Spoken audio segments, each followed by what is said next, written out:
Oh, grabe. Oh, damo-damo. Mayara nga party si Inday Ashid kag si Ate Tani. Kaso nga lang kailangan ng pamansyag ni Ate, so si Ashid na lang madayon. Ako mayara man tani ko nga party kay may farewell kami bala sa isa namon ka trabaho, mahalin na siya haw. So gin cancel ko man, si Ate cancel man. Ang madayon na lang subong si Inday Ashid na lang mawalwal kay siya man ang wala sang ginabatsyag. So gin padalan ko lang sang sang card, tapos kay diri sa amon pa sa may mga birthday gani, may padala kagid sila nga mga 500,000. Oh, ya, on tama kadto dito nga wala sandala. So, amo na diri sa amon, no? So, mga kababayan, taman lang nga Pilipino ang katuan ni Ashid. So, safe na siya dito kay i-drop lang siya ni daddy niya kay pangbata lang man siya. Kilala ko man sila ni tita kagang nag-birthday. So, okay lang kag ang iban man nga bata sa mga maringtan dito man. So, gindulong na siya ni daddy kay laing ganay mamatsyag ko ti do makurog ko. Kag di ba kagabi pa niyang ginabatsyag ko? Ambot ano na ni ang ginabatsyag ko ngayon eh.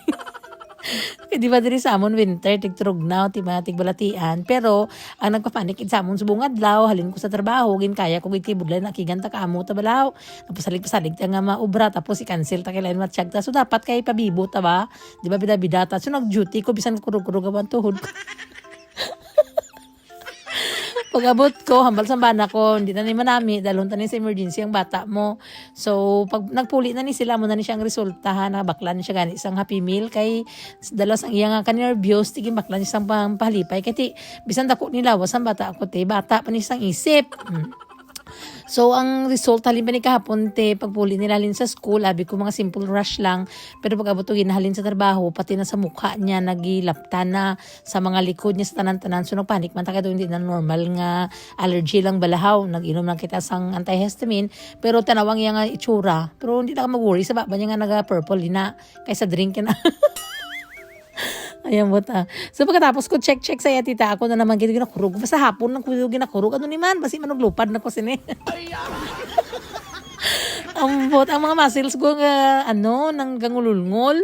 Dumay ara ko nga slight nga fever nga hindi maintindihan. So panadol lang. So namit ani mahurwalwal subong nga gabi kay Sabado di ba? May farewell party tani to, may kaon tani to. Ti din ang unahon ko mawalwal da kung malayan matsyag ko. Ti nagpamuyong lang ko diri eh. So ang result sang bata ko it's about some liver daw. I-explain ko na sa inyo kung anong natabo kay subong dulay matsyag ko magbasa sang letter. Ging pagwa man siya wala man siya na-admit kay man daw medyo okay laman ko no. So something na siya nga ang result nga halin sa Pilipinas bala i-explain ko lang boss masahon ko ang letter English abi. So nag-change ko sang outfit kay balaan mo kung gamiton kong ang pinkish ko nga bayo sa luto mag-amoy man ko sang soup. So change ta anay sang outfit agnuto anay sang sopas no kay para gani nang light lang gani ang aton nga dinner para gani nga sa future bala naton nga mga basi pa lang may chance na wala nga mag-hero healthy gawa. Tapos, amo lang to. Isugid ko lang sa inyo, boss. Tagsimba si dad kag si lola. At boss, amo to makasimba ko sini. Depende sa balatsagon ko, boss, kung kaya. Pero masimba kita kung pulo pagsik nag-ubra ganita kina. Kay para padayaw ta. Dito pa yan sa Ginoo nga. Hindi ta magpulo padayaw. Basi ibala kung ma-stop ang aton nga birthday. Ay. Okay ma, see you guys. Thank you for watching. Tag isa-isa na lang ang video. Tapos subong kayo lapyo sa tita nyo. Dudamo sang ubra. Bot na lang kita.